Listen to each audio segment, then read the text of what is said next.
Yes, y'all. From the Dave Campbell's Texas Football Mothership in beautiful Carrollton, Texas, it is DCTF Live, an internet show for humans. My name is Greg Tepper. I am the managing editor of Dave Campbell's Texas Football, a magazine, and TexasFootball.com, a website. Thank you so much for spending part of your day with us, whether you're watching us live at TexasFootball.com or you're listening to us on the podcast, which you can subscribe to on iTunes. And I want to especially encourage you to subscribe now because we may have some podcast-exclusive content coming up. I'll discuss that in a moment. Either way, whatever you're doing, thanks. I'm sitting here. Sitting over there is Max Thompson. What's up? Not a whole lot, Maximus. It is Friday. That's true. July 15th, 2016, episode 170. 170th number of hits for Roberto Kelly in his illustrious Texas Rangers career. A little bit later, we're going to get an off-topic Friday. And I brought this up yesterday. I teased it yesterday that we want to talk sports bucket lists. Mm-hmm. We want to talk sports bucket lists, and I am I'm going to fulfill part of mine this weekend. Yes. So we're going to talk about that. We're going to talk about sports bucket lists. If you've got something on your sports bucket list that you want to let us know about, we will read the best ones on the air. Tweet it to us at DCTF. Use the hashtag DCTF Live. Mm-hmm. And in a moment, we're going to be joined by Michael Craven. I don't think that's how you pronounce it. Craven? No. Mike Craven. Mike Craven. DCTF contributor and senior writer who just wrapped up his really, really good series on the 50 most important college football players in Texas. He did an awesome job. And it is amazing how many people don't read. Yes. That, there was a yeah. He's not better than him. I'm like, no, that's not what we've been saying. How many times do we have to say? We've said it literally every single time. It's so stupid. There is a disclaimer at the top every time. It's amazing. Anyway, so we're going to get into that in just a moment. So next week, Monday and Tuesday, we're going to be in Monday, Tuesday, and Wednesday. We will not be live. Let me tell you, that's the bad news. You know how you give them the bad news? Sometimes you want to make a bad news. Start with the bad news. You want to make a bad news sandwich? Yeah. It might be good news for some people. The good news is that I will be eating Mexican food. That's true. The bad news is we will not be live on Monday, Tuesday, or Wednesday. It's a very weird schedule next week because we are going to be in San Antonio for the THSCA annual coaching convention and coaching school down there. And so here's the bottom line of it. The internet situation down there sucks. It's pretty bad. It sucks. It's the suckiest bunch of suck that ever sucked. It really does. So we cannot stream the show. It stinks. It's going to be like we did. We could if we were willing to pay thousands of dollars, which is not hyperbole. No, literally thousands of dollars. It's amazing. Yeah. Anyway, point is, we are now going to we're going to have all sorts of coaches, all sorts of guests, all sorts of people that we're going to have great interviews with. Yeah. Problem is, we just can't do it live. Yeah. So we will be trying to. I'll tell you, we're still trying to figure out the logistics, but we're going to try to be posting these videos at night or as they happen as quickly as we can. Yeah, we're still working on that. But we're going to have a lot of content, so you're going to want to stay tuned to TexasFootball.com. But no matter what, we will have podcasts with the interviews of these coaches and all the people we're going to see down there. It's going to be a star-studded show. Yeah. So we're going to have lots and lots of content. It's just not going to be live. It's going to be delivered in a different vehicle. And if you're going to be down there in San Antonio, come say hi. Mr. Campbell will be there. He'll be signing autographs. Yeah, we're going to do a lot of fun stuff. I was thinking you and I, we should do some periscopes. You've never been to THSCA? Ooh, right? We can do some scoping. Let's walk around the convention center and show you what's up. Yeah, with what internet, that'd be a lot of fun. Huh? What internet, though? Wait, from your phone. Oh, well, I'm not going to use my 4G. Well, As a member of the 1%. Oh, right. I can tether. Yeah. Oh. Anyway. No, I'll just use my phone. Yeah, okay. What? Let me ask you a question. Oh, here we go. Because we're going to be joining Mike Craven in just a moment, but let me ask you. Okay. This has been a really bad couple of months for the universe. I was going to say the world. Yeah. The world. Yeah. Obviously, what happened last week in Dallas was terrible. There's these police shootings going on in Baton Rouge, and then there was one in Minnesota. Yeah. And it just seems like we're pulling apart the seams. And then what happened in France yesterday? Yeah, horrific.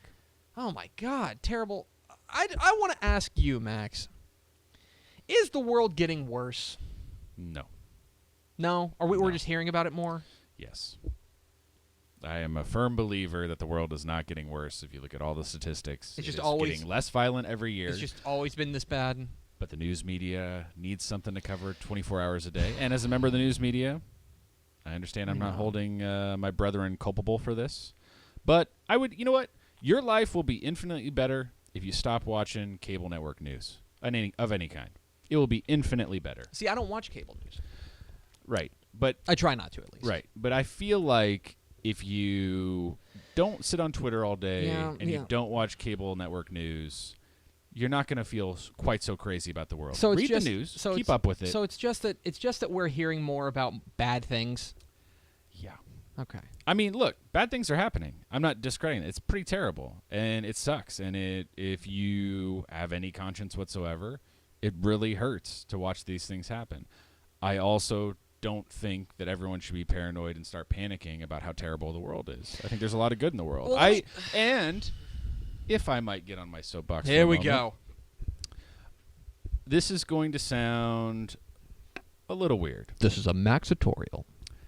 No, but I think you'll agree with this when you immerse yourself in the world of Texas high school football. Yeah. So many differing perspectives. Yeah. So many different kinds of people. So many different economic backgrounds. So many different social backgrounds. So many different races. And you see all these people united in common goals, right? Coaches who do their best to be a good influence on a lot of kids' lives. And you and I, who probably have differing perspectives than so many other people, and a lot of similar perspectives than so many people in Texas high school football. And yet, everyone we meet, right, I don't ever think about anything other than this seems like a great guy. This seems like he's working on good things in his life, or, you know, all the women associated with Texas high school, the moms, these people all want the best things for each other, right? Mm-hmm. I feel like there's something to pull from that. Like, I think working in Texas high school football makes me feel better about the world because we're not all the same. But I respect the hell out of the players, coaches, families, schools, teachers, mentors, all the people associated with it make me feel better about the world because we're not the same. We're all very different, but I still look across at all of them and feel like they have something positive to add to my world, and I hope I have something positive to add to their world. And if I look at the entire world that way, and I really try to, I think there's something great to pull from Texas high school football in that way. And that is me on my soapbox. So that's Max Thompson, max.thompson at highfieldmarketing.com to just unload on him because that's what we've done. I am the worst for believing in everyone. I will tell you, I think that you're right. But then I'll go and I'll see that Donald Trump has named Mike Pence as his vice president, and I'll notice that Mike Pence looks like the captain from C-Lab 2021. There's some, I don't know. I don't want. That is a great show. I don't want the captain of. I kind of do. Of C-Lab. I kind of do. Holy crap! Did you see that freaking chopper explode? Yeah. That show was amazing. It really was amazing. Yeah. I don't know if I would trust Captain Murphy to be second in command. You're alone in that opinion. You want Captain Murphy? I want Captain Murphy to co-host this show with me. I want him to replace you immediately. I don't have a counterpoint to that. That's a really good point. Yeah, I think lots of people would watch. Probably more than are watching now. right? There go my nipples again. I know. We are DCTF Live. We're here every weekday at noon on TexasFootball.com, talking football in the Lone Star State. You can follow us on Twitter at DCTF, like us on Facebook, Facebook.com/Dave Campbell's. Follow us on Instagram, Instagram.com/Dave Campbell's, and, of course, see us at TexasFootball.com. So if you log on to TejasFootball.com. I've been there before. Then you will find that we have been doing a list. Oh, is this where I'm supposed to call Mike? Yeah, dude, Sorry. that's your cue. This is a real well-oiled machine here at DCTF Live. We've been doing a list of the 50 most important college football players in Texas in 2016. I'm going to repeat that slowly. The 50 most important college players in Texas in 2016. This is not a list of the 50 best players, okay?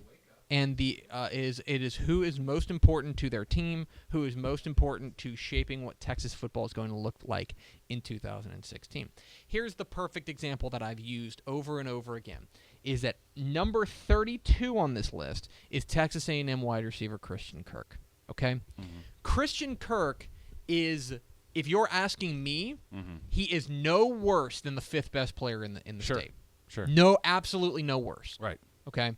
We can argue if you want to say that Christian Kirk is the second or third best player in the state. I will absolutely hear that argument. Here's what I won't. But the difference is the reason he's at 32 is because while he is important, if he doesn't do it, the A&M receiver core is so loaded that somebody else is going to pick up the slack. So that's why he's there. Meanwhile, our number one, Pat Mahomes, the Texas Tech quarterback, is absolutely critical to Texas Tech because if he goes down, as much as we love Jet Duffy, that is a huge drop-off because Jet Duffy just graduated from high school. Right. Here to talk about the list and to defend this indefensible list is the guy who wrote up all these. He's the senior writer for TexasFootball.com. We are joined by Mike Craven. Michael, how are you? Doing pretty good, guys. How are y'all? Doing excellent. Why do you hate my favorite team's player? It makes my life easier. Okay, that's a lot easier. That's very easy to explain. So, the first question that I have for you, as we're going through this list, to pull back the curtain a little bit, we came up with this list in April. Yeah, I guess April, it was probably that May. Yeah. This is before the Art Briles situation. And all the things that changed at Baylor. I don't know exactly when we came up with the list, but it was definitely before Art Briles got fired. Yeah. Mike, then you see guys, for example, you see guys like Shock Linwood at number 4, Seth Russell at number 15. Would you change anything in there if we were kind of reworking that list given what we know right now? I don't know. I think the Baylor guys probably get devalued a little bit more because we're not expecting Baylor to do as well as we did, back in March and April when we made this list. So maybe Linwood's not at 4, maybe he's at 8. Maybe Russell goes from 15 to 19, but they're still the most important players on that team, and that team's still going to be pretty good this year. So they deserve to be on the list and recognized. But yeah, they made me move down a little bit just because Baylor's not good. See, the one thing I would argue is that we have Shock Linwood number 4 on this list, and we have Seth Russell number 15. My argument would be that I would bump Seth Russell up a little bit because with an offense that just lost at best, it's figurehead. At worst, the guy who holds it all together. I think they need that senior leadership. And so while Seth Russell's on-field talent hasn't changed, I wonder if his between-the-ears value to this team has changed. Yeah, I guess I would argue back without Briles there, the running game figures to get more and more important. Without his genius of being able to get everybody open on every play, that running game is going to have to be more important. Which makes Linwood more important. So then that's the thing with this list when we're not ranking it as best players. Myles Garrett is the best player in the state. But if we're not doing it that way, then there's always going to be who's more important, and I think that's what's fun about the conversation. We are talking with Mike Craven. Do you have a question for Mike? I gotta send a text message. You gotta send a text message really quick. I guess the biggest thing is we go back on this list. If you were looking at anyone, is there anyone you would change significantly? I mean, we just talked about the Baylor guys, and that's a very significant situation. I mean, like, one thing that happened is we did this so early that we included Damon Mercer, Texas State, and he was kicked off like 10 players after we named him on the list. Mm-hmm. So obviously there's one that's like, hey, he wouldn't be on the list because he is not on a team in the state. But is there anyone on the list that now that things have changed, or now that you've had more time to think about it, maybe you'd rank higher or lower?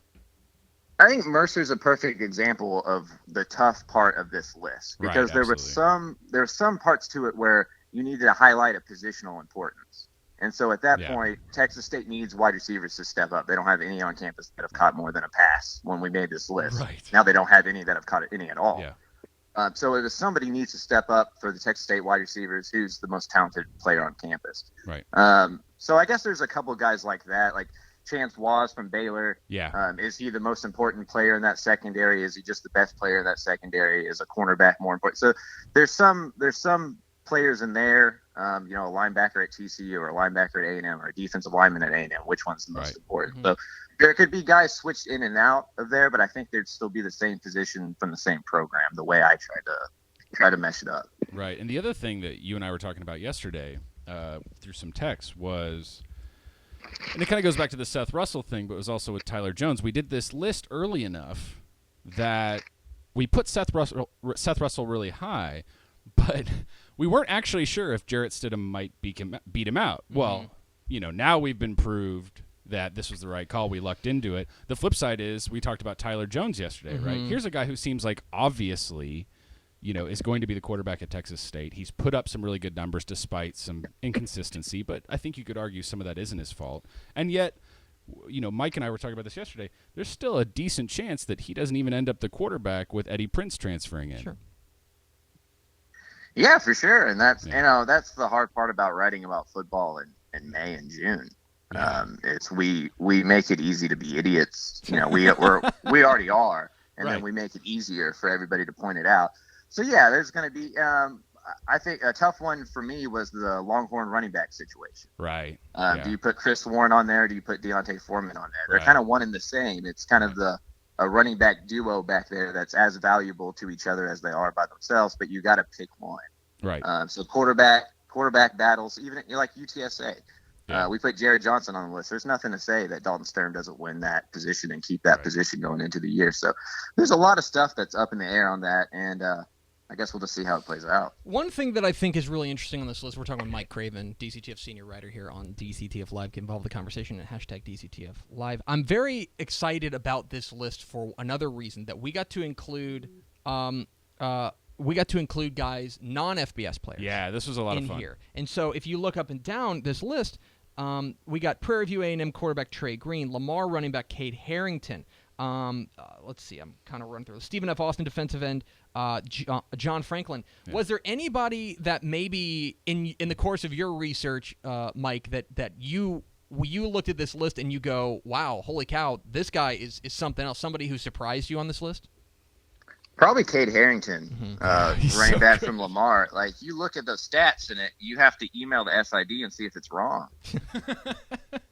And so that, when stuff like that, when you're just kind of doing this initial research and you see those numbers, and that's somebody who prides himself on covering smaller schools, and that when there's a player that has kind of gone unnoticed by you, it's like, oh man, weird.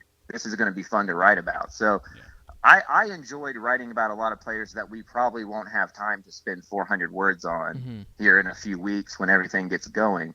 But right now we have time to sit there and talk about Trey Green and what he means to Prairie View A&M and what he's done. And that's a fun thing to do that doesn't always get highlighted once we get really busy. And so the summer is the perfect time to kind of do that and highlight those guys. So we are kind of burying the lead here. Our top 3 in our list, or our top 5 we'll go through. Number 5 was linebacker Malik Jefferson. And I don't think we really need to explain that. Malik Jefferson is, to me, I think he's the best player on Texas's roster. I think that he's not only the best player, but he has so much value to that defense that needs to be great if they're going to get to a bowl game. I look at Malik Jefferson at the number 5 spot on our list and say, yeah, that makes a lot of sense, because that's a place where maybe talent and value both kind of combine. And not to mention what he does for the program so far in recruiting. Yeah. He seems to be a guy who really kind of leads that charge and is out there doing stuff with Austin. He posted a picture. He was talking to police officers and being a part of that thing in Austin a couple days ago. So his value to the pro, he kind of seems like Charlie Strong's kind of right-hand guy when it comes to recruiting and things on campus. So his value, he's brought just being on campus and being kind of his personality, I think, is important as well. And then number 4, we mentioned running back, Baylor running back Chuck Linwood. Number 3, Houston quarterback Greg Ward Jr. And I will say that I think these top 3 are relatively interchangeable. I think that Chuck Linwood's obviously very important, but I also think there's a line of demarcation there, that there's a gap between Chuck Linwood at 4, and then the top 3, which are Houston quarterback Greg Ward Jr., Texas A&M defensive end Myles Garrett, and Texas Tech quarterback Pat Mahomes. For me, and I'm interested in your opinion, Mike, to me, those top 3, you could shuffle in any sort of way, and I wouldn't necessarily raise a stink. That's fair. I think that's fair. I mean, I think Greg Ward's argument in Houston is the same that Pat Mahomes is at Texas Tech. You know, you remove those guys, both of those programs go from kind of a cool story going into the season of, okay, what can this be, to probably not something too interesting if either one of those two gets hurt. And then Myles Garrett's just so good. Yeah. He's going to demand attention no matter what. I mean, he could be the number 1 pick in the draft in the next year or two. So I think he deserves to be up there for that reason. And I've always been on the Houston train, so I didn't want to make Greg Ward number 1 and get crushed for that. Get crushed on Twitter. The one thing that I'll say about Myles Garrett in this is that I think that is a lot more about his talent and his ability to take over a game, as opposed to just not how valuable, but how irreplaceable he is. Because if Myles Garrett doesn't do it, I mean, they've got Deshaun Hall. Right. I mean, they've got other pass rushing options, but Myles Garrett is just so overwhelmingly good. He alters the other team's game plan. That even when you go from even when you go to the next best guy in Deshaun Hall, who's really, really, really good, that's still such a significant drop-off because Myles Garrett is just that amazing. Right. And how much better does Myles Garrett make all those guys by demanding double teams, by keeping running backs in from passing routes, keeping tight ends in? How many sacks does Deshaun Hall get from being one-on-one compared to if he was the guy offenses were scheming around blocking? So his value comes from loosening up everybody else. For an A&M defense that's been behind the offense more often than not under someone in SEC, I think that's where his value comes in, more so than just his talent, which is immense. All right, Mike, before we let you go, we're about to get into our off-topic Friday, and so I want to ask you, what is on your sports bucket list? And I was thinking about Max and I were talking yesterday. Honestly, an Army-Navy football game is one of the few things in college athletics that I want to experience that I haven't. So that would be high up there for me. The Masters, because I play a lot of golf, so the Masters would be good, and then El Clasico. El Clasico would be nuts. Yeah, would be number 3. He is Mike Craven. Follow him on Twitter at Craven Mike, where you just take the first name and you make it last, and you make the last name and you make it first. It's really easy. Like James Bond. Yeah. Also, I don't know if we've had you on since then, but congratulations on your pending nuptials. Oh, thank you, sir. That's You've joined the Outkick Your Coverage. I don't know how you tricked her into that. I don't know how you did it either. But good work. Free access to a lot of sporting events, guys. Yeah, yes, absolutely. Yes. He's got the ability to apply for credentials. That's exactly it. Mike Craven. We will see you in San Antonio next week. See you guys Sunday. There he goes, Mike Craven, DCTF senior writer. We are DCTF Live. We're here every weekday at noon on TexasFootball.com, talking football on the Lone Star State. Follow us on Twitter, like us on Facebook, follow us on Instagram, and we have a website. I will explain what happened. So I am ordering... Yes, he seemed very distraught there. So I'm ordering Jimmy John's to my house. Yeah. Okay? I'm ordering Jimmy John's to my house. And normally when I order it to the office, we operate in an office building, and we're kind of back in the back, and it's kind of hard to get back here if you don't know where you're going. Right. And so I usually go out there and get it. It's just a lot easier than explaining it. And so normally I have Jimmy John's call me when they're in front. Yeah. They call me. But I ordered it to my house where my wife is. Yeah. And so I get a call from a Chicago number on my phone, and I go, okay, what's this? But I am about to go to Chicago. Right. So then I G-chat my buddy in Chicago who I'm staying with. I'm like, hey, are you calling me right now? He's like, no. And then I get a text message that says Jimmy John's is up front. And I go, oh, crap. Did I order it to the office? Yeah. I go back and check the receipt. No, I didn't. Which means my wife is just asleep at the wheel. So I don't know what happened, but so I was trying to text Rebel, be like, hey, Rebel, can you go get my Jimmy John's because I think it's outside? But then I'm like, no, it's not outside. I'm trying, whatever. That was wow. That was okay. It was a lot. Okay. All right. So let's talk sports bucket lists. Okay. Because, and we'll wrap this up pretty quickly, because I have to get on a plane. Yeah. Because I am heading to Chicago this weekend for Rangers versus Cubs. Pretty awesome. And one of the things on my sports bucket list has been to see my beloved Rangers play at Wrigley Field. And obviously they play in different leagues, so it doesn't happen very often. It happens once every 6 years. It's like what's something that happens every 6 years? Nothing. Nothing. So it's like nothing else. The World Baseball Classic? No, so, that's every 4. So I am I'm getting on a plane here in about 2.5 hours. Yeah. And taking it up to Chicago to see. I'm going to be at the game Saturday. I'm going to be at the game Sunday. By the way, listen to The Ticket in Dallas, 8 to 11 a.m. on Sunday. Another shameless plug. The Shake Joint.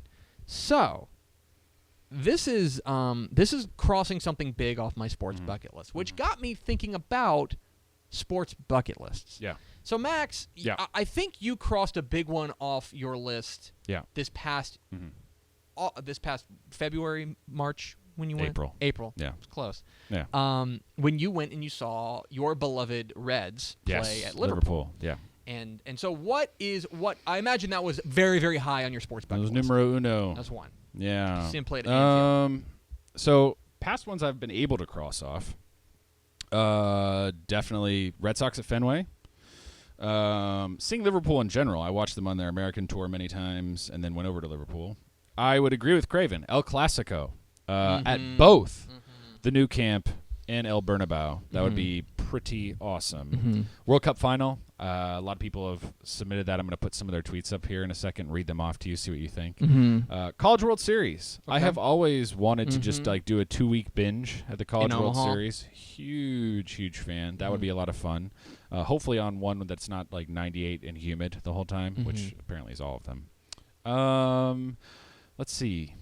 Can I throw one out there that's on mine? Sure, go for it. Japanese baseball game. Yes, another for me. I would love to go to a Yomiuri Giants game in Tokyo. It is just crazy town banana pants. Yeah. First of all, I'm obsessed with Japan. I think Japan is absolutely amazing. Yeah. So that's on my sports bucket list.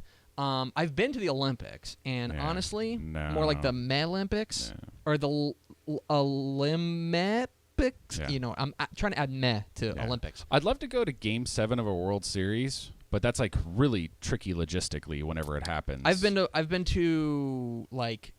8 or 9 World Series games in my lifetime. I've been to World Series games, 6 but a Game 7 would be amazing. I don't even care who the teams are. Yeah. I don't think I could handle it if it was my team. Right. 2 others. USA Mexico at the Azteca because apparently you fear for your life the whole time. I would want a security detail. Because who wouldn't want that? Yeah, I know. And I would love to see River Plate Boca down in Argentina. That would be another one that you need a security detail now, for. If you ever watch that on TV, it is easily the craziest soccer game you'll ever watch. They don't even finish the game half the time. Mike Craven mentioned Army-Navy. That's a great one. And that would be an awesome atmosphere. I never went to a Texas A&M game. Yeah. I never went to an Aggies versus Longhorns game.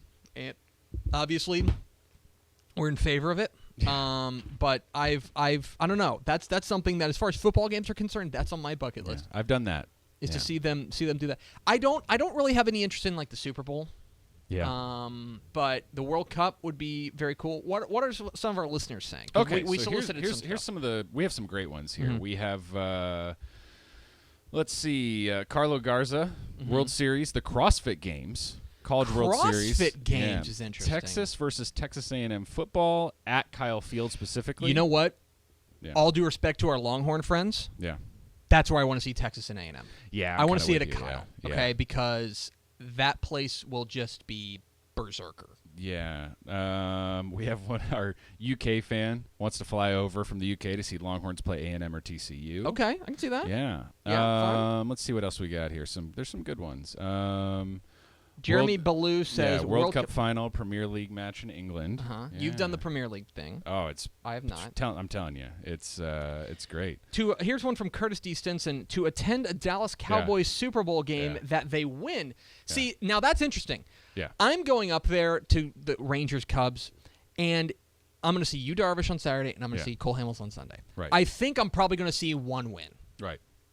I think they're going to split that, hopefully. Yeah. But at the same time, if they lose both, I'm okay with it. Right. It's the experience. Because I'm there. Yeah. So mine aren't necessarily because you saw Liverpool win, which is nice. No, it was a tie. Oh, it was a draw. Tie. That's right. It was a draw. To Spurs, and then, right? Yeah, and then the last Red Sox game at Fenway, 1-0 loss to the Tigers in the ALCS. Oh my God. Our intern Trevor Stiff says that he wants to go UT A&M. That's a big one on here again. A lot of people bringing that Calvin up. Bring Bowers. it back. Shocking. A guy said, see an NBA Finals Game 7, Cavaliers and Warriors next season. Yeah, I mean that's as far as basketball games or concerned. And then I think this is my favorite one. Chase Wilder at Wild Chase on Twitter. Yeah. Retire, rent or buy because I'm retired and super rich. An RV. Yeah. Follow college game day around the country and see a new venue every week. This is great. That's a great one. That's a great one. That's a really good one. Oh my gosh, man. There's a lot of moving parts there, but to be like I love the concept of an entire season bucket list, right? Like I'm just gonna go where the madness goes. Oh, that's so great.